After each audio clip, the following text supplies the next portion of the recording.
And please welcome writer-director Craig Johnson and stars Kristen Wiig and Bill Hader.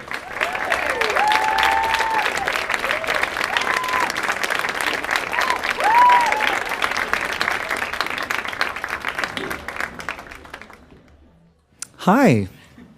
Hi. Hi.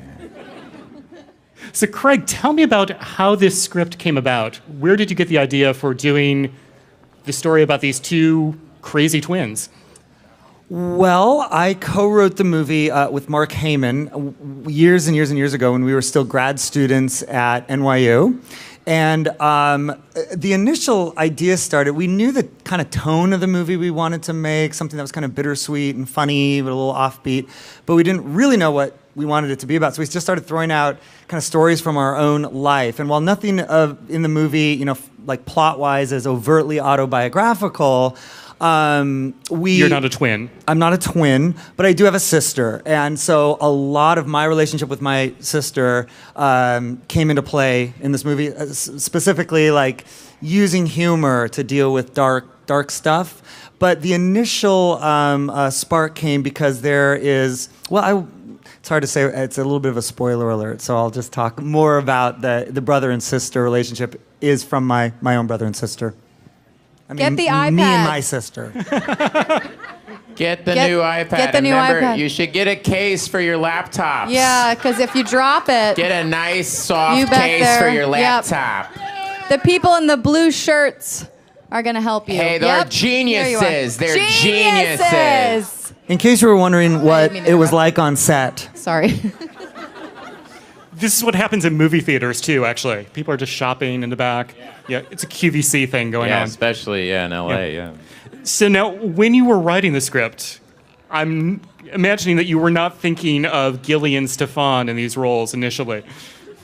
No, I wasn't. But I will say, very honest, I will say, though, that I always admired these two on SNL because I always thought there was something actually kind of real and human behind the kind of over-the-top characters. These two in particular, there was just something sort of kind of weirdly subtle and underplayed in a lot of the characters, which I think is what made those characters so funny, even though they were, crazy people largely. So when did you find the script? How did the script find you two? I was sent the script in 2010 and loved it. Met Craig. I was very lucky that this casting director, A.V. Kaufman, recommended me for the movie, and it's much more of a drama.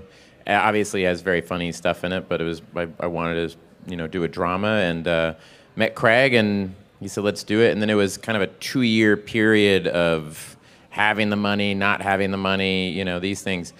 And then he said, what do you think if I sent it to Kristen? And I was like, oh, yeah, that'd be great. But I didn't want to pressure her into doing it or anything. And then one day Kristen called me and said, I read Skeleton Twins and met Craig. I'd love to do it, but only if you'll have me, only if you want me to play your sister. And I said, absolutely, yeah, I'd love it if you play my sister.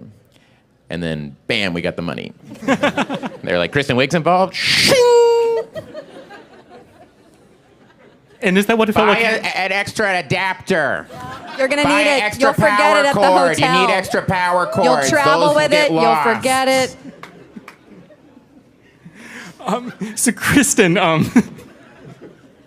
did the notion of playing a drama but playing it opposite Bill was that the appeal here? Very, very much so. I mean, I read the script and I absolutely loved it. And yeah, there's some heavier scenes in the movie as well as, very comedic scenes. And I just felt very comfortable. Obviously with Bill, we've known each other and worked with each other for years. And we get to play brother and sister, and we already are very close and have that kind of relationship anyway. So it made it so much easier. And I won the lottery in terms of that chemistry, that kind of brother-sister chemistry. It's just you can't invent that as a director. You can maybe tease it out a little bit, but that was just so baked into their existing relationship as friends, and that was very, I was lucky. Well, I think we do have a clip that shows some of that rapport. So can we play that first one? That's actually the last shot of the movie, which is weird. That kind of gives away, and then credits roll right after that. Over a erupting volcano. Yeah, or going. The credits go into the volcano. Pterodactyl goes. I'm a very experimental director. Well, actually, seeing a scene like that, I wonder how much of that was, in fact, on the page. There was some improvisation in that bit. Shocked. Shockingly, right? Yes. The movie. I mean, the script is it's very written, but there was unwritten sequentially in every scene. What? What did you just say? No.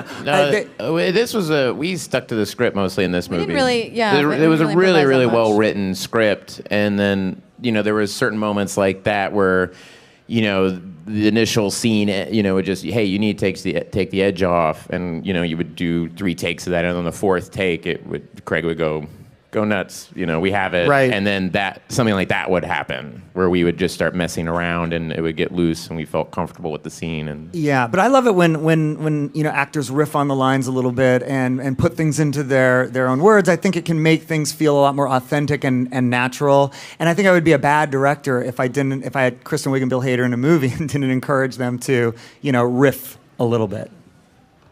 Now, it seems like the two of you have been, in your post-SNL days, pursuing more serious projects. You did a terrific movie called Hate Ship, Love Ship. You're in the disappearance of Eleanor Rigby. Are you seeking out these roles deliberately? Are you trying to sort of avoid the SNL stamp, or are these the best scripts that are coming along for you? That's pretty much it. It's kind of an uninteresting answer, but yeah, when something comes your way and you read it and you connect to it. I'd like to go see this. Yeah. That's kind of, and then it's a total thing of who's involved with it. I would go see that, and that's an interesting part. And sometimes it's not the lead part. It's another, Eleanor Rigby. I have a much more supporting part in that movie. But I just thought, wow, what a cool idea, and Now, what was it about this script in particular and these characters that drew you in? I don't get offered these. Yeah, I'd never been offered something like this before. I've been sent something like this before. I usually get sent much more broad comedies, and I thought the relationship between the brother and sister. I have 2 sisters. I really related to that, and I also related to the character of Milo, of being a guy who, I moved from Tulsa, Oklahoma, to L.A. to make it in the film industry, and I related to a guy going out there and that fear of maybe it won't work out, and his relationship, again, I don't want to give a lot away, but his relationship with a teacher, his relationship with his sister, going back home, kind of, and reassessing your life. And, I related to all that. And I thought it was so beautifully written and so subtle. It reminded me of like those great movies in the 70s, that there was ambiguity there and it trusted its audience, and you don't read a lot of scripts like that, And was there a scene or scenes that particularly scared you to do, that sort of pushed you further than you think you've gone? Well, the opening of the movie was really rough. Reading the script, the opening of the movie, this isn't a lot of reviews and stuff of it, but the opening of the movie is me, both of us, attempting suicide on the same day. So it's, and that was really tough to shoot that scene. I was in a bathtub, and I remember just reading the script going, well, this is not the usual thing I get sent, but being really intrigued by it, again, because it was subtle, it had something to do with the story, it wasn't exploitive or anything, it was really smart. And it was funny, the next scene was funny, Yes, don't let that throw you. There's funny stuff in the movie, so. Kristen, what about for you? What was the biggest challenge here for you? I think probably the biggest challenge was I didn't really realize it until we started shooting it, was the scene where Bill and I are fighting. There's a scene where we get in this really horrible fight, and I say some really unforgivable things to him, and it was really hard to shoot that scene because obviously I know I'm not saying these things to Bill, but it's still like Bill's face I was looking at and yelling at him, and we really say some really not nice things to each other, and it was really difficult to shoot that scene. Yeah, and I was pushing them and to do, we did a number of takes, and they were giving it their all in each one. And there was a point too, I remember Kristen said, I don't know how much longer I can say such mean stuff to Bill. And that kind of broke my heart a little bit, and then I made her do another take. Yeah. Now, was there a challenge in making up Bill's face? Oh. Well, we had makeup people. Oh, so you didn't do it yourself. Well, let's take a look at that clip. Yeah. So, Kristen, you're saying that is not your handiwork? No, I can't take credit for that. No. Gosh, no. It was such a beautiful makeup job. Now, Craig, can you talk a little bit about the music in this film? Because it just seems perfect for the film and for these characters, and very of an era. So it's Right. Yeah. Well, thank you very much. People have called out the tone of this movie as something they like, the balancing act between sort of the funny and the more emotional stuff. And I think music has a lot to do with that. Beyond this sort of, I think, beautiful score by Nathan Larson, which kind of really rides that line. I think it's a real warm score. I think it's uplifting without getting, treacly or syrupy. But then there's a lot of source music, 2 songs, largely from the 1980s. And that really had to do with the characters who were, best friends as kids. And the characters are in, they're kind of mid-30s. And so they would have been kids in the 80s. And so there's a little bit of, as they connect, it's largely over the music of that era. And it's sprinkled throughout. So how did you settle on the Starship song that we see in the trailer? Yes. Well, there's a lip sync sequence that you saw a little glimpse of in the movie. And, it was a scene where Bill's character is trying to basically cheer up Kristen's character. And in the script, it's only 1 or 2 sentences. Like, he tries to cheer up by lip syncing a song.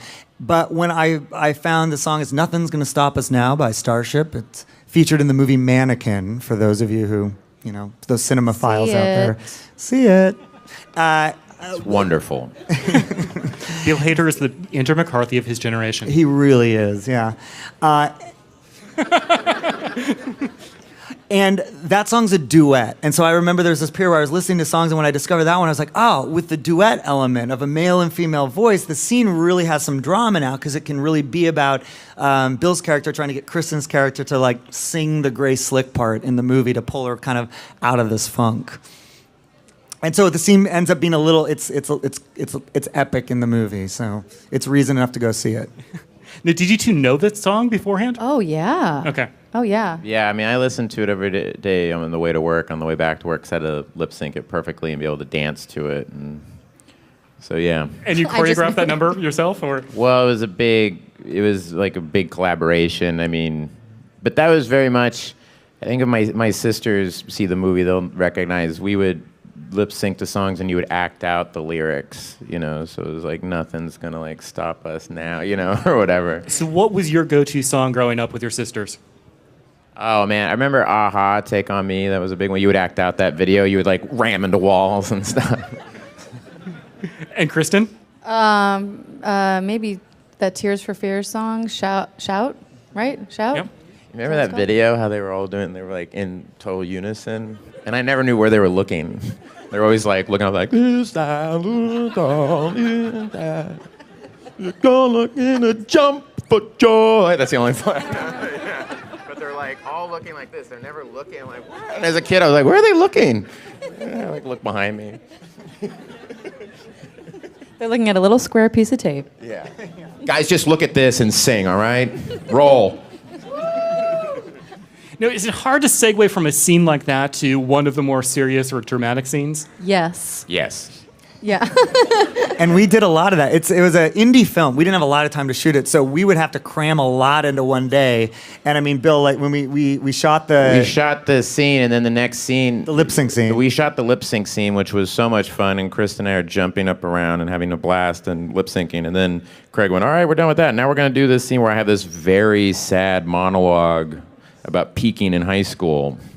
And I just went, oh, man. And I went outside and kind of walked around the block to kind of get back into another. And Kristen was so great. She, crying in the scene. And it was just, total 180-degree turn. It was a tug of war. I mean, the movie's got a little bit of that vibe. It's sort of your things are really great. I when I was watching it the other day, I was like, there's actually 3 almost needle scratch moments where things are either sad and then all of a sudden, whoa, they shift, or it's typically more things are going great and then Yeah, it's a little rut-row. Now, how long was the shoot? 22 days, which is not very long. Not very long. And you shot upstate or? In Nyack, New York. Yeah, so Rockland County. Yeah, anyone? No one from Nyack. Nobody. Usually there's.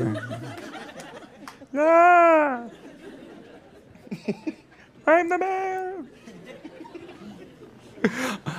Now we do have one more clip here that I do want to play. That is not quite as funny, but is actually kind of. But has its comedic moments that actually are very revealing. So we can play that last clip here.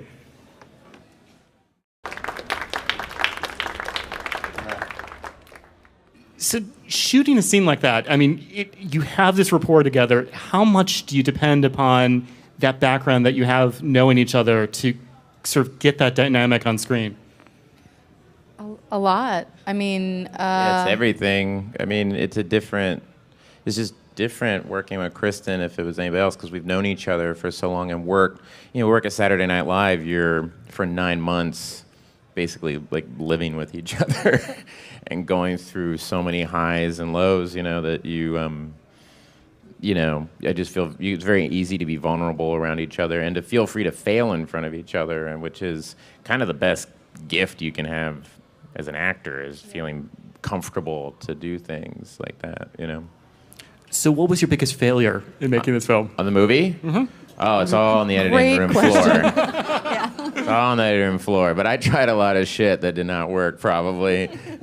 You know what? It's not that there's stuff that you guys did that didn't work. It's just because to find the tone of this movie, there would be stuff that they would do that was so funny, actually, where I had tears streaming down my face, but then we realized that, I feel like I'm being a little taken out of the movie, and this doesn't quite feel like brother and sister. It actually feels, a little bit like two people on Saturday Night Live. And as funny as that is, and there'll be some like deleted scenes on the DVD and everything, it just made sense to remove it from the movie just to make sure that everything felt real and natural. And on the flip side, there were some like emotional beats that also didn't, that felt out of proportion with the rest of what's going on. It's all about looking at the whole picture, And even though a scene might make you crack up, or this scene, we were just talking about a scene that was really emotional on set that I did with Bill, that just, in the actual finished movie felt like a little too much. So I think we're going to open it up to questions now. Is that right? We have 2 mics on either side. Raise your hand and we'll come to you. Guy in the blue shirt? In the back? Blue shirt in the back. Blue shirt? The guy at the Genius bar. Something's hanging around your I'm neck. the Genius. First question's going to be in the back. Okay. So you guys got to work with Joanna Gleason, who played your guys' mother, who's an amazing stage actress. Amazing. How was it to be able to work with her? Oddly, not... No, I'm kidding. It was, she was a wreck. Doesn't speak English. No, she was amazing.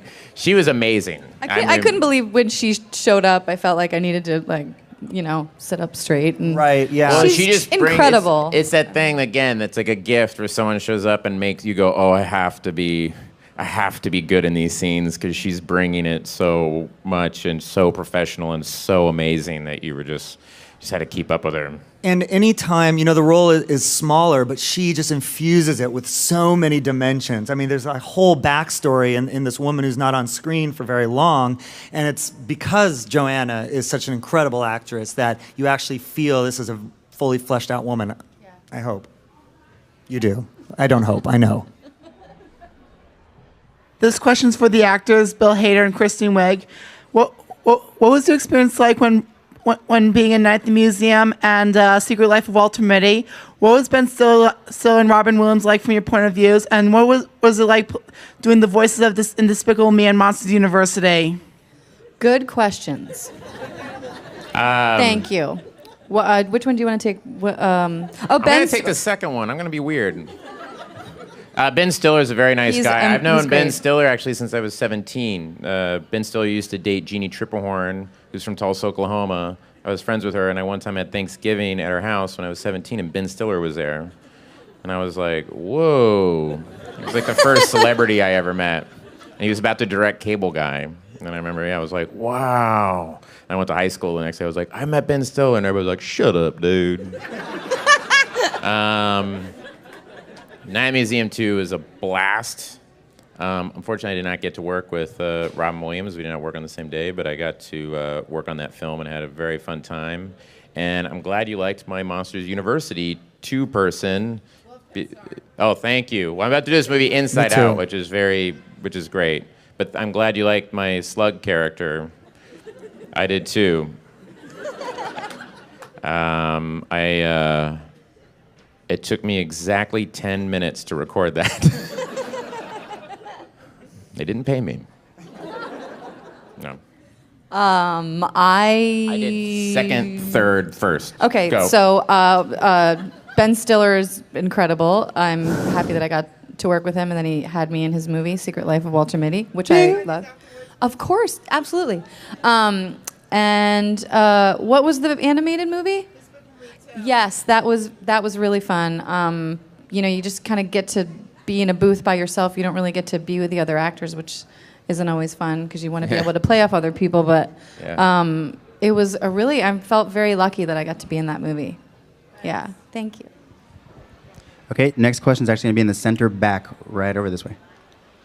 I don't have a question, but you two in Adventureland was everything to me. Oh, thank you. You guys are great. Yeah. Thank you very Thank much. you. That movie is very special to us. I love Yeah, that. we love that making you that mentioned movie. that. Thank you. Thank you so much. Thank you. We felt like our characters, when we have a weird backstory for our characters, that they were independently wealthy or like that they weren't getting paid to run the amusement park. Like we had this weird backstory for that couple. It's the weirdest couple ever. Yeah, we would tell Greg Mottola, the director, about it, and he would go, all right. Like, that's not going to be in the movie, but all right. Oh, that they were swingers. That was it. Probably. Might be maybe both. Independently wealthy swingers. No on that. Is there someone waving back there? Somebody's waving back We have there. Are another you saying question. hi, or do you have a question? All the way to the left. He's just of the way. waving. He's just. Yes.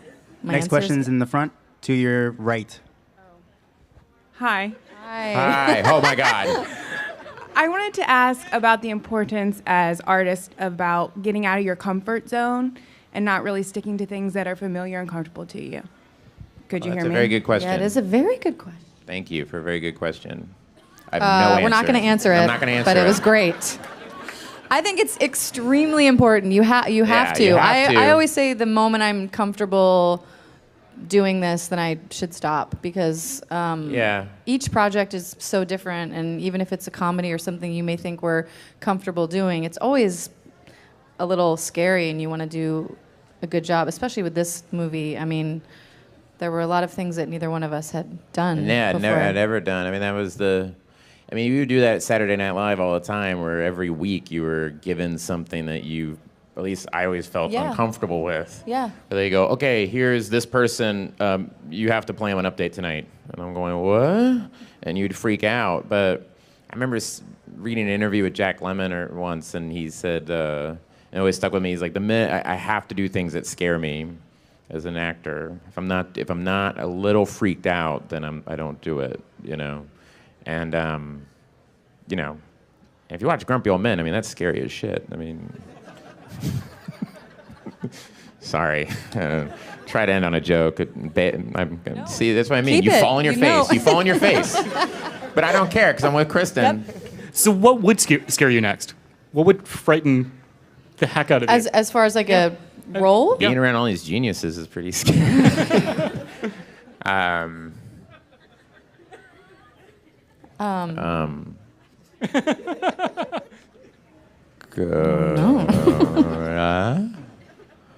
don't know. It's like you don't know because you never thought about it. Then you read a part or something and you go, whoa. Good answer. I don't. I bet that's true. Because I can't I don't think know. of anything. If I could think of something that scared me, then obviously deep down I'm not really scared of it, right? Come on. Next question. The next question Sweating. The next I'm questions? getting a little scared right now. The next question's right in front of you guys. So, in light of that, what you're saying, and you're doing a dramedy, did you find yourself needing to step back and talk more about the characters because they had to have that, the transitions had to be smooth between humor and seriousness? Yeah, absolutely. And did you rehearse more or We try actually to didn't rehearse at all. We didn't rehearse. We had no time, low budget movie. We didn't have time to rehearse at all. But we did talk a lot about the characters and in our relationship. But it's like you kind of do a lot of preparation, and then when you're there and you're in your wardrobe and you're on set and you see what Kristen's doing, I just react to what she's doing and she's reacting to what I'm doing, and you can't plan anything. We don't go in going, well, I'm gonna go this. Like, I don't like watching playback. I don't like watching any of that stuff because you just want to be out of your head and kind of out of your And that's where the magic happens, I think, when things are just in a groove somehow, whether you're saying lines or whether there's improvisation, it just feels like life on screen, And you mentioned movies from the 70s, I'm a big fan of Hal Ashby movies, and you see a lot of that in movies like Harold and Maude and Shampoo and The Last Detail and some of the movies that he did that were very inspirational to me. We have time for one more question. It's in the front. Hi, I actually have two questions, past and future, and this is for all three of you. My first question is, what got you into acting or directing? And then my second question is, looking forward, what would you love to do in the future, as far as your careers? Go. Oh God, I don't know. Ladies first. Well, the guys are ganging up on her now. Craig goes first. Craig's like, oh God. Sure, bro.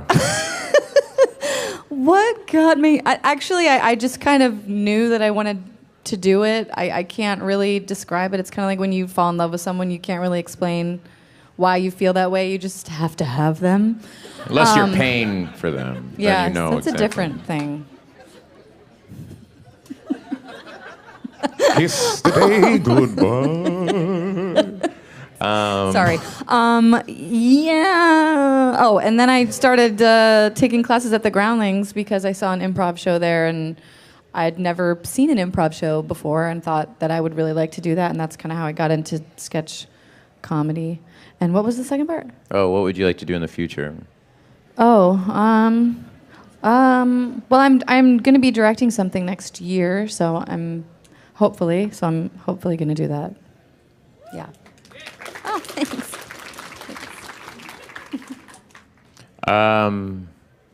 I wanted to actually be. I grew up wanting to be a filmmaker. I actually was not acting was never on my radar. I did a little theater in high school because my high school girlfriend did theater, and she was like, "I'm auditioning for the play," I was like, "All right, baby." And your voice was so weirdly different. lower when you were my younger. Accent, yeah, I was. When I was 15, I had a very, man, that's cool. I like that Pearl Jam band. Man. 1994. A good year. Sorry, this could go on forever. It won't get any funnier. But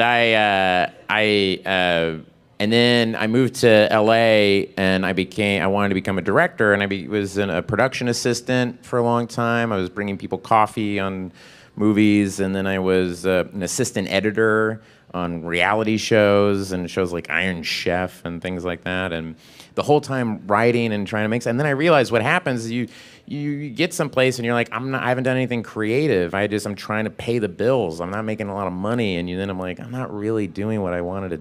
I came out here to do. I might as well just go back to Oklahoma, And it was depressing thought. And then I went not to Groundlings, but to Second City, LA, and I went and started taking classes there just as a way to do something every Saturday that was creative. I would go there and I would fall on my face. I would do something that was not good. The next week I go back and you fall on your face like a little bit less. And I would go, okay, and then you fall like a little bit less, and you just keep learning and feeling comfortable, And then I got insanely lucky that Megan Mullally saw me in one of those shows and recommended me to Saturday Night Live, and then that became like my school, and performing. In the future, I would love to direct a movie. Yeah, that's what I like to do. I started as an actor and a theater kid, actually. It's funny, the reversals here. You both are going to, direct. And I'm going to star in a movie someday. No, that probably won't happen. An action movie. An action movie. That actually is the answer. The new Tomb Raider. It's set in the 40s. I'll answer the second part first. I'd really love to direct an action movie or more of a genre thing. But I was a theater kid and was a theater major and got really into writing, directing theater, but was a big movie nerd and always knew I wanted to transition into film directing. Was living in Seattle at the time and just kind of said, I'm going to apply to film school. And so I ended up going to NYU for graduate film school, made short films and made a small feature before this one. This is my second feature. Woo! You can applaud. I know I'm not as funny. Now stop. Craig. Yeah. The power. The power I wield up here on the stage. And that is a full stop for us. So thank you, Craig Johnson. Oh, thank you. Kristen Wiig, and Bill Hader. On that? Oh, I'm sorry. All right, that was lame. Sorry. The Skeleton Twins in theaters this month. Buy an extra laptop. Did you find the script? How did the script find you two? I was sent the script in 2010 and loved it. Met Craig. I was very lucky that this casting director, A.V. Kaufman, recommended me for the movie, and it's much more of a drama.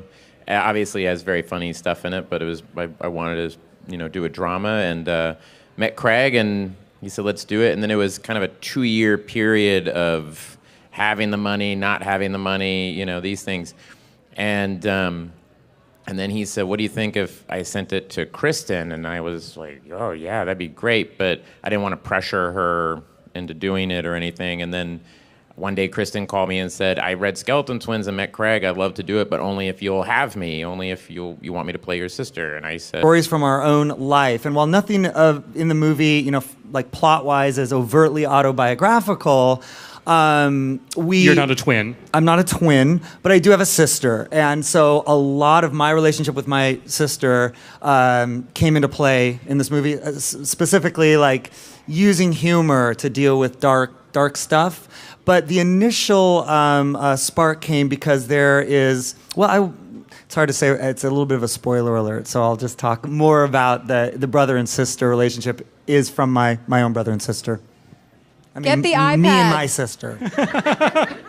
Get the new iPad. Get the new Remember, iPad. you should get a case for your laptops. Yeah, because if you drop it... Get a nice, soft case for your laptop. Yep. The people in the blue shirts are going to help you. Hey, they're geniuses. They're geniuses. And please welcome writer-director Craig Johnson and stars Kristen Wiig and Bill Hader.